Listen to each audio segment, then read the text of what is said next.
period. Question number 4, the Honourable Judith Collins. Thank you, Mr Speaker. To the Minister of Housing and Urban Development, how many houses built, bought or underwritten by the Kiwi Build program are contracted and scheduled to be ready for owner occupation by 1 July 2019, and when will the first Kiwi Build houses in Twyford be completed? The Honourable Phil Twyford. To date, over 4,000 Kiwi Build homes are contracted to be built, and nearly 10,000 Kiwi Build homes are planned to be built in our large-scale developments, including at Unitec, Mangere, Porirua and Mount Roskill. In terms of the Year 1 target, 278 homes are contracted at this point and scheduled for completion in the 2018-19 year, with many more under negotiation. Kiwi Build staff are working closely with developers to finalise contracts like the one we announced last week, the Wellington Company's apartment developments in Mount Cook and Lower Hutt. We're working hard towards the targets we've set. We knew it would be hard and we had to start from a standing start. The first Kiwi Build homes in Te Kauwhata are expected to be completed by Christmas 2019 and available for occupation in 2020. If, after being a minister for over a year, he has only been able to confirm 278 houses, can he confirm he cannot plausibly achieve his target of 1,000 houses by July next year? I've confirmed that we have 4,000 Kiwi Build homes under contract and another 10,000 that will be built in the large-scale projects. I'm really positive about the progress we've made. We're doing something that no government has done in the last 40 years, working directly with builders and developers to build affordable homes for first home buyers. No. Point of order. Well, no, I don't think the member needs one. Okay. The Minister will now answer the question. Point of order, Mr Speaker.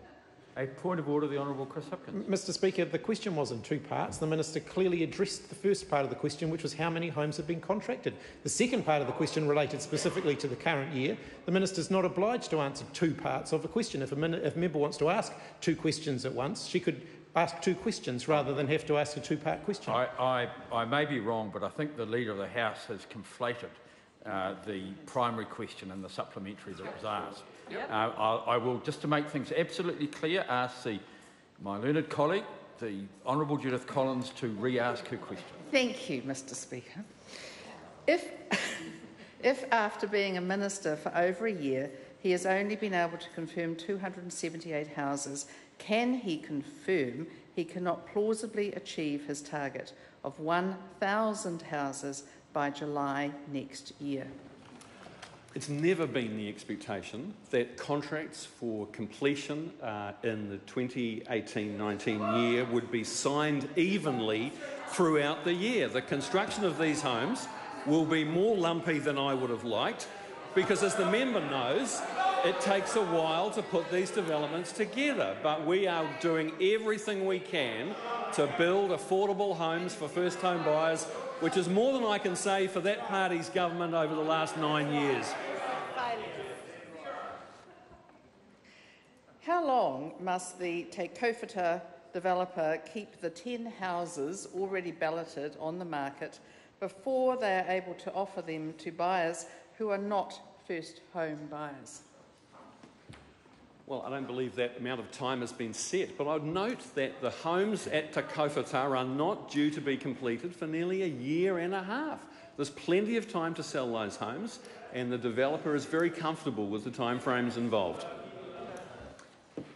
If houses are sold for a price lower than the agreed underwrite price, what or which Crown account will this cost come from?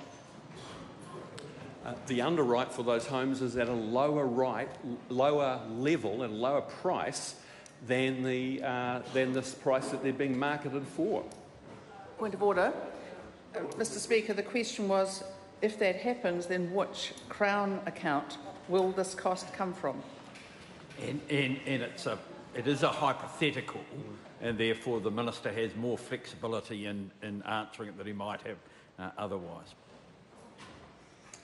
Is it acceptable that a minister with access to a deep pool of official advice would contract to underwrite $2 billion worth of property off the plans and then explain that they are learning as they go?